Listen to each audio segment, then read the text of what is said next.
साथियों RRB technician का जो ऑफिशियल सिलेबस है उस सिलेबस पर साथियों भारी पड़ेगी आज की ये वीडियो। मैं कहूंगा साथियों उस ऑफिशियल सिलेबस को पूरी तरीके से कवर अप किया गया है इन प्रश्नों के माध्यम से। मैं कहूंगा अगर आप साथियों इन शुरू के 40 सवालों को देख लेते जो कि विज्ञान के हैं, और मैं कहूंगा पूरी विज्ञान के सबसे टॉप लेवल के 40 सवाल यहां पर होंगे।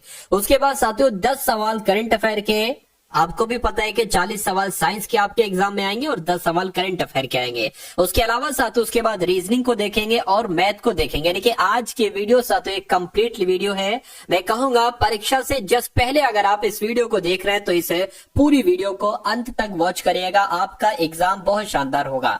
तो साथियों क्लास आपकी शुरू हो चुकी है। पहला सवाल है कह रहे एक गतिशील बस में अचानक ब्रेक लगता है। यानी कि एक बस है वो चल रही है, उस बस वाला चालक क्या करता है साथियों एकदम से ब्रेक लगा देता है तो सवारियां जो है ना वो आगे की ओर झुक जाती है। ये किस नियम का पालन करता है? तो मैं कहूंगा ये तो न्यूटन के प्रथम नियम का पालन करता है। आंसर जिनका ऑप्शन नंबर ए है बिल्कुल करेक्ट है।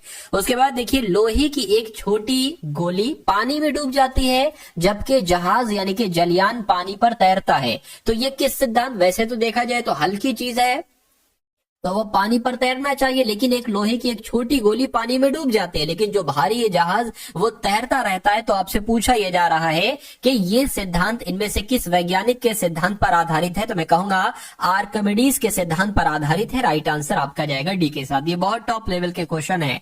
उसके बाद देखिए प्रतिध्वनि सुनने के लिए स्रोत और परावर्तक सतह के बीच न्यूनतम कम से कम कितनी दूरी होनी चाहिए? तो मैं कहूंगा कम से कम 17 मीटर की दूरी होना चाहिए। राइट आंसर आपका भी हो जाएगा। उसके बाद देखिए पौधे अपने पोषक तत्व कहां से प्राप्त करते हैं? तो कहां से प्राप्त करते हैं? मैं कहूंगा साथियों मिट्टी से प्राप्त करते हैं। राइट आंसर आपका डी हो जाएगा। अगला देखिए घाव का अध्ययन साथियों इसको क्या कहा जाता है ये आपको बताने। देखिए अगर आपसे पूछा जाए कि कीट पतंगों के अध्ययन को क्या कहा जाता है तो एंटोमोलॉजी कहा जाता है। जंतुओं के व्यवहार के अध्ययन को क्या कहा जाता है तो इथोलॉजी कहा जाता है। ये आप लोग यहाँ पर साथियों ध्यान रखेंगे। लेकिन जब हम बात करते हैं ट्रोमेटोलॉजी की यानी कि घाव के अध्ययन को क्या कहा जाता है? ट्रोमेटोलॉजी कहा जाता है। ये आप सभी लोगों को यहाँ पर आपकी स्क्रीन पर एक शब्द आपको एग्जाम में दिया जाएगा, पूछा जाएगा कि मैस्टिकेशन ये क्या होता है। मैस्टिकेशन की जब हम बात करते हैं जब कोई चीज चबाई जाती है यानी कि चबाने के कार्य को क्या कहा जाता है? मैस्टिकेशन कहा जाता है। आंसर जिनका ऑप्शन नंबर ए है तो बिल्कुल करेक्ट है। अगला सवाल आपकी स्क्रीन पर कह रहे रक्त क्या है? रक्त अम्लीय है, क्षारीय है, परिवर्तनीय या उदासीन है? तो मैं कहूंगा रक्त साथियों ये क्षारीय है। क्या है? रक्त क्षारीय है। आंसर आपका जाएगा। देखिए कह रहे कि ऊर्जा का सिक्का यानी कि कॉइन ऑफ एनर्जी कहलाया जाता है तो किसको कहा जाता है? एटीपी को। क्या एटीपी की जब हम बात करते हैं साथियों एटीपी को क्या कहा जाता है? ऊर्जा का सिक्का कहा जाता है। अगला सवाल देखिए कह रहे कि हार्मोन इंसुलिन हमारे शरीर में किस ग्रंथि द्वारा निर्मित होते हैं? तो मैं कहूंगा अग्न्याशय के द्वारा साथियों निर्मित होते हैं। राइट आंसर आपका ए हो जाता है। बढ़ते बच्चे के लिए आहार में वसा और शुगर का कितना प्रतिशत अनुशंसित किया गया है? तो कितना प्रतिशत किया गया है? मैं कहूंगा 7% किया गया है। आंसर आपका जाएगा ऑप्शन नंबर किसके साथ साथियों? ऑप्शन नंबर ए के साथ। चलिए भाई उसके बाद देखिए अगला सवाल है निम्नलिखित में से किस विटामिन को एस्कॉर्बिक एसिड कहा जाता है? फटाफट आप लोग यहाँ पर बता दीजिए। तो एस्कॉर्बिक एसिड की जब हम बात करते हैं विटामिन सी का रासायनिक नाम है क्या? विटामिन सी का रासायनिक नाम क्या है साथियों? एस्कॉर्बिक अम्ल है या एस्कॉर्बिक एसिड है। उसके बाद देखिए शरीर के कैल्शियम का कितना प्रतिशत हड्डियों और दांतों में संग्रहित है? मुझे बताइए। मैं कहूंगा 99%। तो मैं कहूंगा बिल्कुल साथियों 99% की अगर बात करें तो हमारे शरीर के कैल्शियम का कितना प्रतिशत हड्डियों और दांतों में संग्रहित है? तो 99% है। उसके बाद देखिए निम्नलिखित में से कौन सा विटामिन B12 को इंगित करता है? मुझे बताइए। तो यहाँ पर अगर बात करते हैं साथियों कोबालामिन की अगर बात करते हैं तो साथियों ये विटामिन B12 का एक तरीके से क्या है? रासायनिक नाम है। थायमिन की अगर हम बात करते हैं तो ये साथियों विटामिन B1 का रासायनिक नाम है, आपको मालूम होना चाहिए। और पायरिडॉक्सिन की बात करें तो ये विटामिन B6 का है और ये विटामिन B12 का हो जाएगा। और नियासिन की अगर बात करें तो ये विटामिन B3 का नाम है। सबसे ज्यादा आपसे ये पूछा जाता है जो ये क्वेश्चन है और ये वाला आपसे पूछा जाता है। उसके बाद देखिए पायरिया इनमें से किसका रोग है? मुझे बताइए। तो पायरिया की अगर बात करें मसूड़ों से संबंधित एक बीमारी होती है पायरिया। ठीक है ना। अगला सवाल देखिए अल्जाइमर रोग में मानव शरीर का कौन सा हिस्सा प्रभावित होता है, यानी कि जिस किसी को अल्जाइमर नाम का रोग हो जाता है तो उसका कौन सा हिस्सा प्रभावित होता है, मैं कहूंगा उसके मस्तिष्क पर असर पड़ता है, मस्तिष्क जो है ना ये साथियों प्रभावित होता है। उसके बाद देखिए निम्न में से किसकी कमी से रिकेट्स नाम का रोग होता है, तो रिकेट्स की अगर बात करें तो ये तो साथियों विटामिन डी की कमी से होता है। क्या विटामिन डी की कमी से होता है। विटामिन सी की अगर बात करें तो विटामिन सी की कमी से साथियों स्कर्वी नाम का रोग हो जाता है, ये आपको मालूम होना चाहिए। विटामिन के की जब हम बात करते हैं तो इसमें साथियों विटामिन के की कमी से रक्त नहीं जम पाता है, क्या रक्त नहीं जम पाता। और विटामिन ए की अगर बात करें तो रतौंधी नाम का रोग हो जाता है, क्या रतौंधी नाम का रोग हो जाता है, ये भी आप लोग याद रखेंगे। उसके बाद देखिए अगले नंबर का साथियों सवाल आपकी स्क्रीन पर है, सवाल को देखिए और आंसर यहाँ पर आप लोग मुझे बता दीजिए। कि गायों और भैंसों में एंथ्रेक्स फैलाने के लिए निम्नलिखित में से कौन सा प्रेरक एजेंट जिम्मेदार होता है, तो किसकी बात चल रही, मैं कहूंगा जीवाणु आपका राइट आंसर होगा। यानी कि अगर हूबहू आपके सवाल में ये सवाल आ जाए, मतलब एग्जाम में ये सवाल आ जाए तो जवाब मैंने आपको बता दिया है, बाकी आप लोग देख लीजिए। एंथ्रेक्स के लिए टीकाकरण की खोज किसके द्वारा की गई, तो मैं कहूंगा साथियों लुईस पाश्चर के द्वारा ही एंथ्रेक्स के लिए टीकाकरण की जो खोज की है वो लुईस पाश्चर के द्वारा ही तो की गई थी।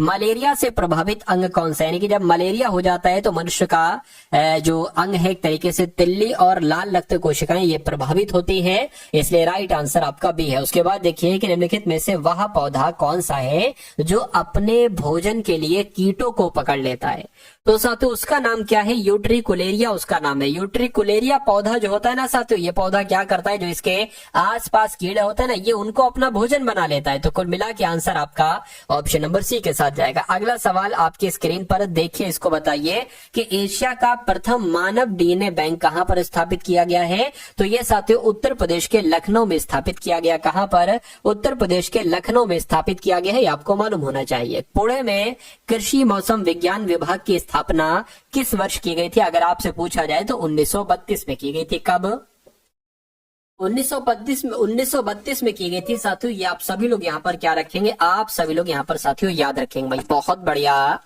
Very good class. साथियों अगर आपने अभी तक इस वीडियो को लाइक नहीं किया है तो मैं आपसे रिक्वेस्ट करूंगा कि वीडियो को आप लोग एक बार लाइक कर दीजिए। और अगर आप लोग चैनल पर साथियों नए हैं और चाहते हैं कि इस बार आरआरबी टेक्नीशियन में आप अपने एग्जाम को क्रैक करें और बहुत आसानी से क्रैक करें, तो मैं कहूंगा चैनल पर जो लिखा हुआ है ना सब्सक्राइब, उसको साथियों दबा दीजिए। और जो भी साथियों कंटेंट आपको दिया जाए उस कंटेंट को अच्छे तरीके से पढ़ लीजिएगा और अपने एग्जाम में साथियों चले जाइएगा। मेरा मानना है कि एग्जाम आप बहुत आसानी से पास कर डालेंगे। चलिए बात करते हैं पदार्थ की इनमें से किस अवस्था का घनत्व न्यूनतम है, तो पदार्थ की इनमें से कौन सी अवस्था का घनत्व न्यूनतम है, मैं कहूंगा साथियों गैसीय अवस्था का घनत्व न्यूनतम है। आंसर आपका सी हो जाएगा। निम्नलिखित में से किस गैस का प्रयोग फलों को असमय पकाने के लिए किया जाता है, तो फलों को असमय पकाने के लिए एथिलीन गैस का प्रयोग किया जाता है। जल्दी फलों को पकाने के लिए एथिलीन गैस का प्रयोग किया जाता है। निम्नलिखित में से कौन सा एसिड कार बैटरी में प्रयोग किया जाता है, आपसे पूछा जाएगा ये सवाल आपके एग्जाम में, तो आप लोग याद रखेंगे कि जो सल्फ्यूरिक एसिड होता है ना, सल्फ्यूरिक एसिड, इसका इस्तेमाल साथियों कार बैटरी में किया जाता है। उसके बाद देखिए अगला सवाल, दहन के लिए निम्नलिखित में से कौन सी गैस आवश्यक है, बताइए। तो मैं कहूंगा साथियों ऑक्सीजन यहाँ पर आपका राइट आंसर हो जाएगा, यानी कि दहन के लिए ऑक्सीजन गैस जो है ना वो आवश्यक है। किस वैज्ञानिक ने इलेक्ट्रोलिसिस के नियम दिए हैं, तो इलेक्ट्रोलिसिस के नियम की अगर बात करें साथियों किसने दिए हैं, ये सवाल अगर आपसे पूछा जाए तो एम फैराइडे के द्वारा। क्या साथियों, एम फैराइडे के द्वारा ही इलेक्ट्रोलिसिस के नियम दिए गए हैं। उसके बाद देखिए इनमें से किस प्रकार के लेंस का उपयोग हमेशा छोटा प्रतिबिंब प्राप्त करने के लिए किया जाता है, फटाफट आपको बताना है। तो यहाँ पर अगर बात करते हैं साथियों अवतल आपका राइट आंसर हो जाएगा, यानी कि अवतल जो लेंस होते हैं ना इनका प्रयोग हमेशा छोटा प्रतिबिंब प्राप्त करने के लिए किया जाता है। ये भी साथियों इंपॉर्टेंट क्वेश्चन है, आपके एग्जाम में आ सकता है। अगला देखिए ध्वनि तरंग की कौन सी विशेषता इसके तारत्व को तय करती है, तो इसके तारत्व की अगर बात करें यानी कि आवृत्ति की अगर बात करें तो साथियों ध्वनि तरंग की क्या ये जो आवृत्ति होती है ना ये इसके तारत्व को तय करती है, ये आपको यहाँ पर याद रखना है। साथियों देखिए 40 क्वेश्चन तो होंगे आपके साइंस के, विज्ञान के, उसके अलावा 10 जो सबसे इंपॉर्टेंट क्वेश्चन है साथियों 10 क्वेश्चन आपके करंट अफेयर के, उसके बाद रीजनिंग होगी और मैथ होगी, यानी कि कंप्लीट चीज साथियों मैं आपके लिए लाया हूं। एक पूरा एक्सपेक्टेड मॉडल पेपर आपके लिए लाया हूं, जिस मॉडल पेपर को देखकर आप अपने एग्जाम को साथियों क्रैक कर सकते हैं। देखिए निम्नलिखित में से किस आवृत्ति की ध्वनि मनुष्य द्वारा श्रव्य होगी, मुझे बताइए। तो अगर 100 हर्ट्ज तक की साथियों आवृत्ति की ध्वनि है तो ये मनुष्य के द्वारा श्रव्य होगी, यानी कि सुनने लायक होगी।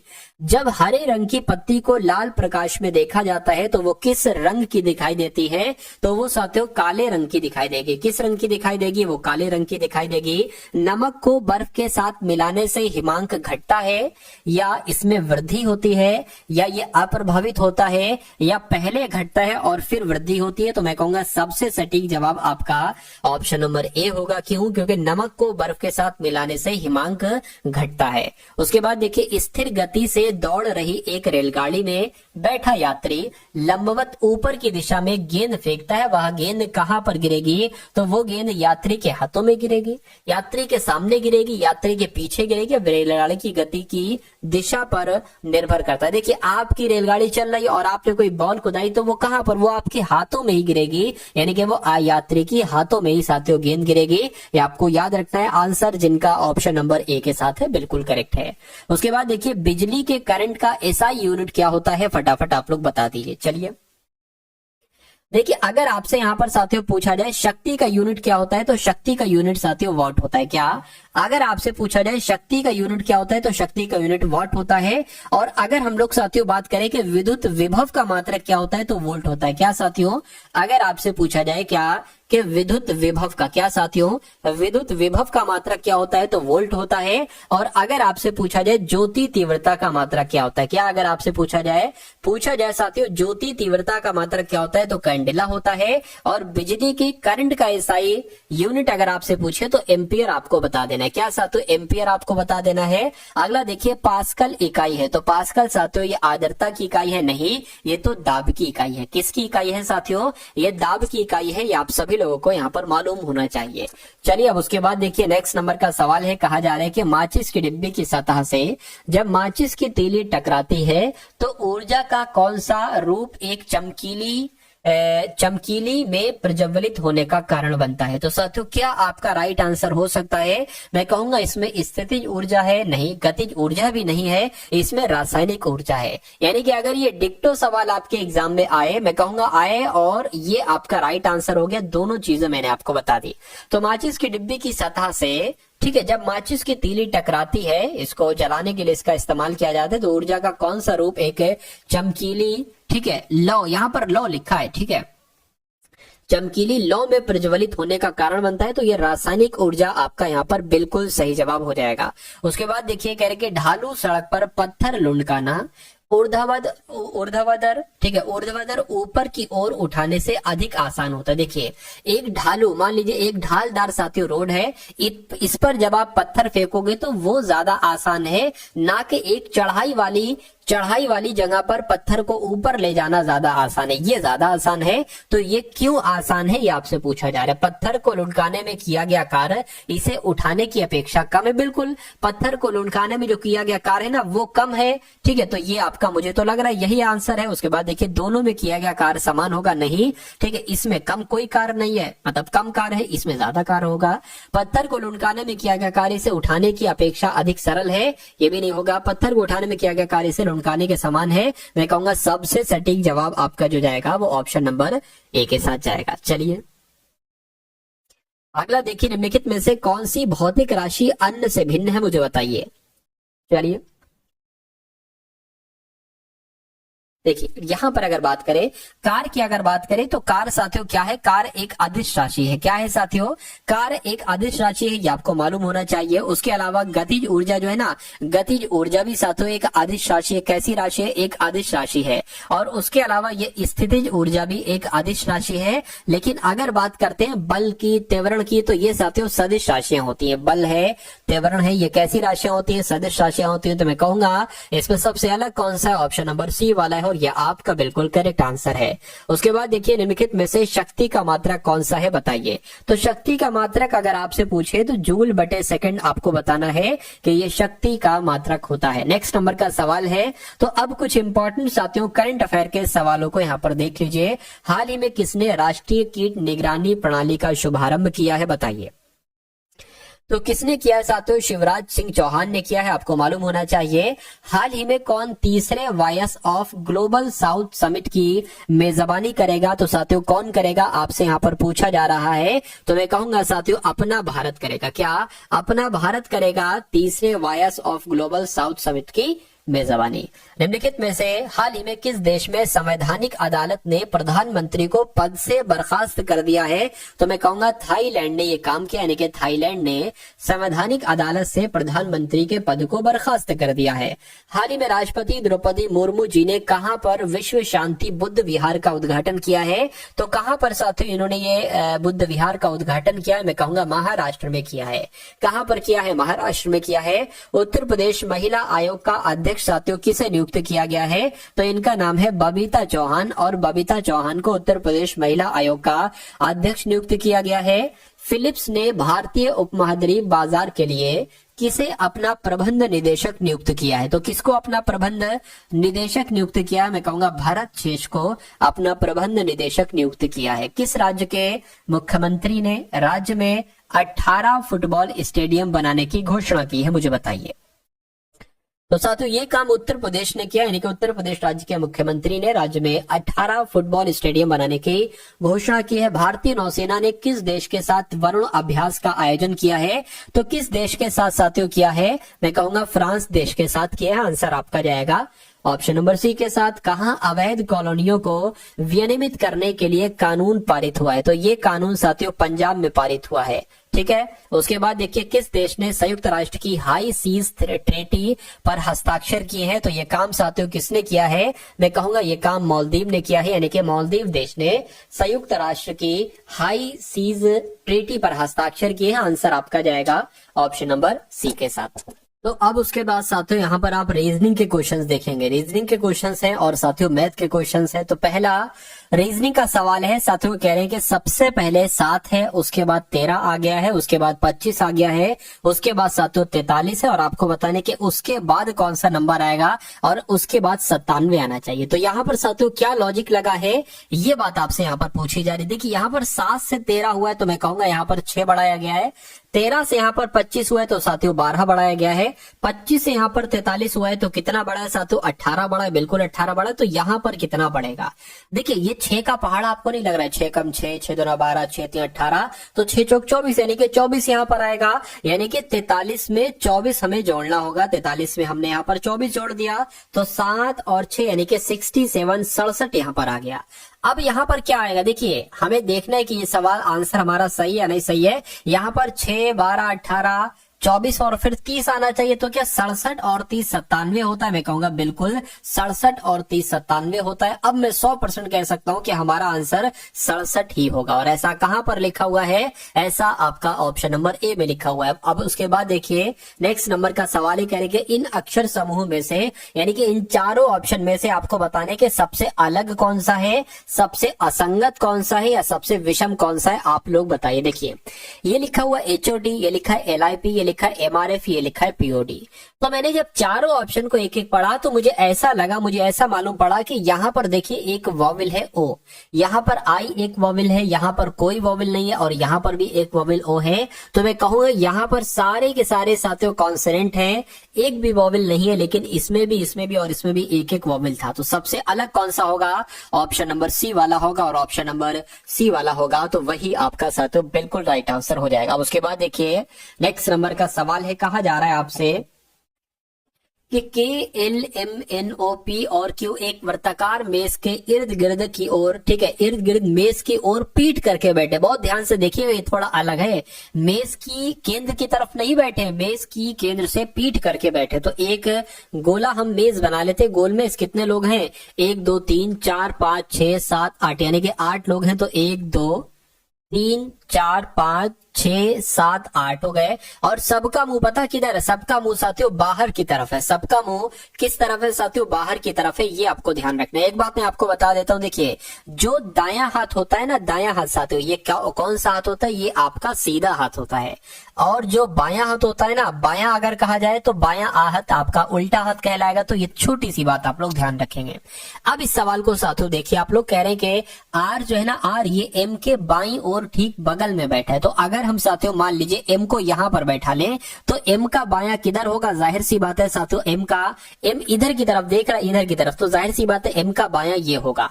तो एम के बाएं और ठीक बगल में कौन बैठा है? आर बैठा है, तो आर यहां पर बैठ जाएगा। उसके बाद कह रहे कि जो पी के बाईं ओर से दूसरे स्थान पर है। अब देखिए आर की बात चल रही है, जो का मतलब पता क्या होता है? जो यहां पर दूसरे वाला है ना, आर की बात नहीं चल रही है, जो यहां पर का मतलब होता है दूसरे वाले के लिए। दूसरा वाला है एम, यानी कि एम के बाईं ओर, ठीक है, जो पी है ना, पी के बाईं ओर दूसरे स्थान पर कौन बैठा है? एम बैठा है।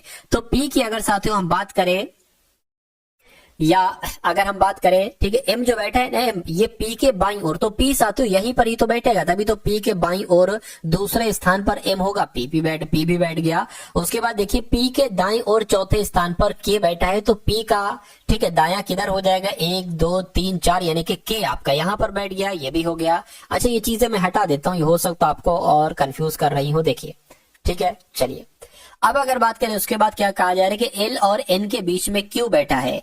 तो एल और एन कहाँ है? कुछ मैचिंग मिल रही है? नहीं, एल और एन नहीं मिल रही है। उसके बाद देखिए कह रहे कि आर जो है ना, आर ये एल के दाईं ओर दूसरे स्थान पर बैठा है। तो आर जो है ना, आर एल के दाईं ओर दूसरे स्थान पर बैठे, ये भी नहीं हम लगा सकते हैं कहां पर रखना है। चलिए तो एक बार देखिए, ये हो गया है। कह रहे कि उसके बाद कह रहे कि क्यू एल और एन के बीच में बैठा है। जो क्यू बैठा है ना, क्यू साथियों ये एन और एल के बीच में बैठा है। अब देखिए मैं कहूंगा साथियों यहां पर हम नहीं बैठा सकते, अगर हम यहीं पर ही बैठा सकते हैं क्यू को। क्यू एल और एन के बीच में बैठा है, अगर हम साथियों एल यहां पर बैठा ले, एन यहां पर बैठा ले, ये भी हो सकता है कि एल यहां पर हो, एन यहां पर हो, लेकिन हम एक बार इसको ट्राई करके देखते हैं अगर ठीक, वरना साथियों एल को यहां बैठा देंगे, एन को यहां पर बैठा देंगे। उसके बाद कह रहे कि आर एल के दाईं ओर दूसरे स्थान पर बैठा है। आर जो है ना, आर कहां पर है? आर एल के दाईं ओर दूसरे स्थान पर है, यानी कि एल का 1 और 2, बिल्कुल साथियों एल के दाएं दूसरे स्थान पर ही आर बैठा है। अब बचा कौन साथियों? ओ बचा, ओ यहां पर आ जाएगा। 8 लोग थे, आपने 8 को बैठा दिया। अब सवाल में आपसे पूछा जा रहा है कि एम और पी के बीच में कौन बैठा है। तो साथियों एम और पी के बीच में कौन बैठा है? मैं कहूंगा ओ बैठा है। तो ओ आपका यहाँ पर बिल्कुल करेक्ट आंसर हो जाता है। उसके बाद देखिए बढ़िया सवाल था साथियों, ऐसा सवाल आपसे एग्जाम में 100% पूछा जाएगा।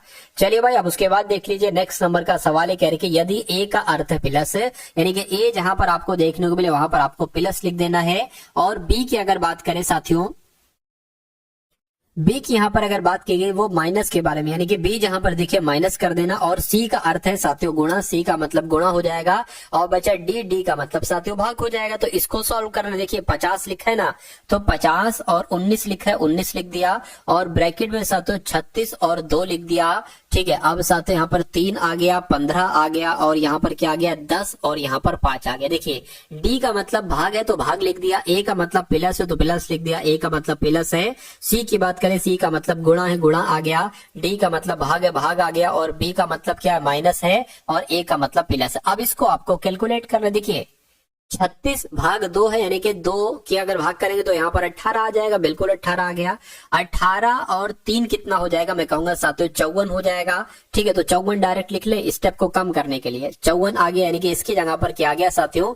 54 आ गया। माइनस इन दोनों को जोड़ लो, कितना आ जाएगा साथियों? 69 आ जाएगा। उसके बाद साथियों ये आपका प्लस आ गया, ये 15 आ गया प्लस, और 5 दूना 10, यानी कि 2 आपका यहाँ पर आ जाएगा। 69 में से 54 जाएगा, कितना बचेगा? मैं कहूंगा साथियों 5, और यहाँ पर 1 बच गया। ठीक, और ये आपका कितना हो जाएगा? 17 हो जाएगा। तो इन दोनों को जरा जोड़िए और मुझे बताइए कि कितना आपका आंसर आ सकता है। मैं कहूंगा 32 हमारा आंसर आ सकता है, और 32 हमें ऑप्शन नंबर सी में देखने को मिल रहा है। तो इस प्रकार जिनका आंसर ऑप्शन नंबर सी के साथ है, मैं कहूंगा आंसर आपका साथियों बिल्कुल करेक्ट है। साथियों अगर आपने अभी भी इस वीडियो को लाइक नहीं किया तो मैं रिक्वेस्ट करूंगा कि वीडियो को आप लोग एक बार लाइक कर दीजिए, और चैनल पर अगर आप लोग नए हैं तो चैनल को जरूर सब्सक्राइब कर दीजिएगा। अब देखिए एक ऐसा सवाल भी आपसे पूछा जाएगा कि उस विकल्प का चयन कीजिए जिसमें दी गई संख्याओं के बीच वही संबंध है जो दिए गए समूह की संख्याओं के बीच है। यानी कि यहाँ पर जो संबंध है ना, आपको बताएं इन 4 ऑप्शन में से कौन से ऑप्शन में वही संबंध है। जैसे कि 64 से 51 हुआ है, 51 से यहाँ पर 38 हुआ है, वही संबंध आपको यहाँ पर बताने। देखिए सबसे पहले हमें खोजना होगा कि आखिर इसमें क्या लॉजिक लगा है, सबसे पहले हमें ये देखना होगा। देखिए अगर हम 64 में कितना माइनस करें कि 51 बन जाए, मैं कहूंगा 13 माइनस कर दीजिए। हम 51 में कितना माइनस करें, मैं कहूंगा फिर 13 माइनस कर दीजिए, 38 बन जाएगा। तो क्या 45 में 45 से 4, इसमें तो प्लस हुआ इसलिए आंसर नहीं हो सकता। इसमें भी साथियों क्या हुआ है, प्लस हुआ, ये भी आंसर नहीं हो सकता। इसमें क्या हुआ है साथियों, इसमें हाँ माइनस हुआ। इसमें क्या हुआ, इसमें एक तरीके से माइनस हुआ है और इसमें भी माइनस हुआ है। देखिए इसमें -6 हुआ है और इसमें कितना हुआ है, इसमें भी साथियों -6 हुआ है। ठीक है, ठीक है। इसकी अगर इसमें प्लस हुआ, ये भी आंसर नहीं हो सकता। देखिए इसमें अगर माइनस हो रहा है तो कहीं ना कहीं इसमें भी माइनस होना चाहिए। ठीक है, और माइनस वाला हमें मिल गया, -6 भले -13 ना हो, लेकिन माइनस तो है, इसमें तो प्लस प्लस में जा रहा था। तो इस प्रकार आपका राइट आंसर जो है, ठीक है, वो मैंने आपको बता दिया। अब उसके बाद देखिए कह रहे कि शब्दों के उस समूह का चयन कीजिए जो दिए गए वेन आरेख द्वारा सर्वोत्तम ढंग से प्रदर्शित है। अब देखिए आपको बताना है ऐसा, देखिए मक्का चावल भोजन ये होगा, चमेली फूल अंडे ये होगा, पानी द्रव रस ये होगा, गुलाबी कुमुदनी फूल ये होगा। आपको साथियों यहाँ पर बताना। देखिए अगर यहाँ पर हम लोग बात करें, देखिए मुझे ऐसा लग रहा है चमेली हो जाएगा। क्यों, क्योंकि साथियों फूल के, ये मान लीजिए फूल हो गए और फूलों के अंदर चमेली आ गई, लेकिन अंडा चमेली और अंडा फूल का कोई संबंध नहीं। तो साथियों ऐसा कहां पर बना है, ऐसा यही तो साथियों बना है। तो मैं कहूंगा ऑप्शन नंबर बी वाला सबसे सटीक साथियों बनेगा। अब उसके बाद देखिए अगला सवाल है, इसको साथियों मैं बड़ा कर दूं, बड़ा कर देता हूं। चलिए ये लीजिए, बड़ा कर दिया। और इसको एक काम करता हूं साथियों, इसको और अच्छे तरीके से मैं लिख देता हूं। देखिए इसकी अगर बात करें, ये टी है, क्या है साथियों, ये टी है। इसकी अगर बात करें साथियों, ये क्या है, ये पी है। ये टी हो गया, ये पी हो गया। इसकी अगर बात करें, ये साथियों क्यू है, क्या है, क्यू है। और ये क्या हो गया, ये एस हो गया, ये एस हो गया, और ये यू हो गया, और ये साथियों आर हो गया। इतनी बात करिए। अब सवाल को देखिए जरा, और पूछा क्या जा रहा है ये जरा मुझे बताइए। क्या कहा जा रहा है साथियों, देखिए ये क्या आ गया, चमेली का फूल जब एक आठ खंदा। ठीक है, अच्छा यहाँ से सवाल हो सके, इस निर्मित घन में अक्षरों, ये सवाल हो सकता है टाइपिंग गलत हो गई, यहाँ सवाल शुरू होता है। इस प्रकार निर्मित घन में अक्षरों का इनमें से कौन सा युग्म एक दूसरे के विपरीत फलकों पर मौजूद होगा। यानी कि क्या एस और आर विपरीत फलकों पर मौजूद होगा। एस कहां पर, देखिए देखिए एस का विपरीत तो टी होना चाहिए, लेकिन एस का विपरीत आर बताए जो कि गलत है। पी का विपरीत क्यू हो सकता है साथियों। देखिए पी का विपरीत पता क्या होगा, पी का विपरीत ये हो जाएगा आर, लेकिन पी का विपरीत क्यू बताएगा जो कि गलत है। क्यू का विपरीत यू हो सकता है क्या, देखिए जरा, क्यू का विपरीत यू हो सकता है, मैं कहूंगा बिल्कुल क्यू का विपरीत ओ ही हो सकता है। और यू का विपरीत टी होगा, देखिए जरा, यू का विपरीत टी नहीं होगा, यू का विपरीत साथियों क्यू होगा। तो मैं कहूंगा राइट आंसर आपका ऑप्शन नंबर सी के साथ जाएगा। ठीक है, समझ गए ना। देखिए एक को छोड़ का विपरीत होता है, टी का विपरीत एस, और एक को छोड़ा क्यू का विपरीत यू, और बचा आर, आर का विपरीत पी हो जाएगा। अब उसके बाद देखिए नेक्स्ट नंबर का सवाल है, कह रहे कि कुल्हाड़ी का काटने से वही संबंध है जो छलनी का। यानी कि कुल्हाड़ी का काम होता है काटने का, छलनी का काम क्या, छानने का होता है, पकड़ने का होता है, लौ का होता है, पीसने का होता है। तो मैं कहूंगा छलनी का काम छानने का होता है। आंसर आपका ए के साथ जाएगा। अब उसके बाद देखिए नेक्स्ट नंबर का सवाल है साथियों, नंबर सीरीज वाला ये सवाल है। 27 है, उसके बाद साथियों 32 है, उसके बाद यहाँ पर 42 है, उसके बाद 57 आ गया है, और उसके बाद 77 आ गया है। फिर आपको बताने कि यहाँ पर कौन सा नंबर आपका आएगा। देखिए अब आपको यहाँ पर लॉजिक पहचानना है कि आखिर इसमें क्या लॉजिक लगा है। देखिए ये जाहिर सी बात है, 27 से 32 हुआ है तो मैं कहूंगा 5 यहाँ पर बढ़ाया गया है। ये 32 से 42 हुआ है तो मैं कहूंगा 10 यहाँ पर बढ़ाया गया है। 42 से 57 हुआ है तो साथियों 15 यहाँ पर बढ़ाया गया है। 57 से 77 हुआ है तो 20 बढ़ाया गया है। तो बच्चा बता देगा कि अब यहाँ पर 25 नंबर आएगा। तो साथियों 77 और 25 कितना होता है देख लीजिए आप लोग। मैं कहूंगा क्या 102 होता है। 102 अगर ऑप्शन में है तो 102 ही होगा।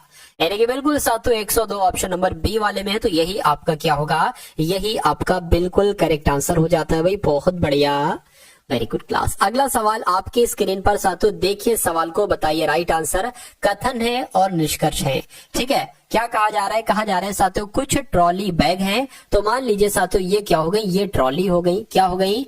ये ट्रॉली हो गई। और कुछ ट्रॉली बैग हैं तो मान लेते हैं साथियों कुछ ट्रॉली, ठीक है, कुछ ट्रॉली, अच्छा कुछ ट्रॉली बैग, ठीक है, बैग हैं। चलिए बैग पैक हैं तो कुछ ट्रॉली बैग क्या हो जाएंगे साथियों? बैग, ठीक है, बैग पैक हो जाएंगे, ये हमने लिख लिया। कुछ बैग पैक सूटकेस हो जाएंगे तो मान लेते हैं साथियों क्या कहा जा रहा है? कह रहे कि कुछ बैकपैक, तो कुछ बैकपैक आपके क्या हो गए साथियों? सूटकेस हो गए। तो ये आपके क्या हो गए? ये आपके यहाँ पर सूटकेस हो गए। ये भी की बात क्लियर है। उसके बाद कह रहे कि सभी सूटकेस बैग हैं। तो ये सभी के सभी सूटकेस क्या हो गए साथियों? एक तरीके से बैग हो गए, यहाँ पर कहा गया है। अब निष्कर्ष को पढ़िए और बताइए कौन सा निष्कर्ष यहाँ पर सही है। कहने के कम से कम कुछ बैकपैक बैग है, कम से कम कुछ बैकपैक बैग है। बिल्कुल साथियों, कुछ इतने बैकपैक क्या हो जाएंगे? बैग हो जाएंगे, बिल्कुल, क्योंकि बैग वाला ये यहां से आया है, यहां से, तो ये तो सही हो जाएगा। कुछ बैग सूटकेस हैं। बैग कहां पर है? बैग आपके ये वाला है। कुछ बैकपैक सूटकेस है, बिल्कुल साथियों, कुछ बैकपैक जरूर सूटकेस होंगे, तो ये भी आपका सही हो जाएगा। चलिए, क्योंकि सभी सूटकेस जो है ना वो बैग हैं, तो जाहिर सी बात है कुछ बैग है सूटकेस जरूर होंगे। तो मैं कहूंगा कि ए और बी यानी कि एक भी सही है और दो भी सही है। ऐसा कहां पर लिखा हुआ है? ऐसा आपका ऑप्शन नंबर बी में लिखा हुआ है और यही आपका जो होगा वो बिल्कुल करेक्ट आंसर हो जाता है। अब उसके बाद साथियों यहाँ पर मैथ के क्वेश्चंस आपके शुरू हो चुके हैं। तो मैथ के क्वेश्चंस की अगर बात करें साथियों, कह के 15 मीटर और 12 मीटर भुजाओं वाले एक कमरे के फर्श को पक्का करने के लिए आवश्यक वर्गाकार टाइलों की न्यूनतम संख्या कितनी हो सकती है। तो साथियों अगर इस टाइप का सवाल आए तो आप क्या करेंगे? तो आप क्या करेंगे मैं आपको बता देता हूं साथियों। जो दो संख्याएं होंगी इनका आपको HCF ज्ञात करना होगा। क्या? इनका आपको, यानी कि 15 का साथियों और यहाँ पर अगर 12 की बात करें तो साथियों HCF इनका कितना होगा मैं आपको बता देता हूँ साथियों। 15 हो गया और ये आपका 12 हो गया। 3 से करेंगे, 3 पंजे 15 और 3 चौक 12 आपका आ जाएगा। अब नहीं कटेगा क्योंकि इसको कट करने के लिए एक अलग नंबर, इसको कट करने के लिए एक अलग नंबर लेना पड़ेगा। तो मैं कहूंगा कि 15 और 12 का HCF क्या हो जाएगा? 3 हो जाएगा। ठीक है, इतनी बात क्लियर है। कहा गया है न्यूनतम टाइल्स की संख्या आपसे यहाँ पर कहेगी, न्यूनतम टाइल्स की संख्या कही गई आपसे।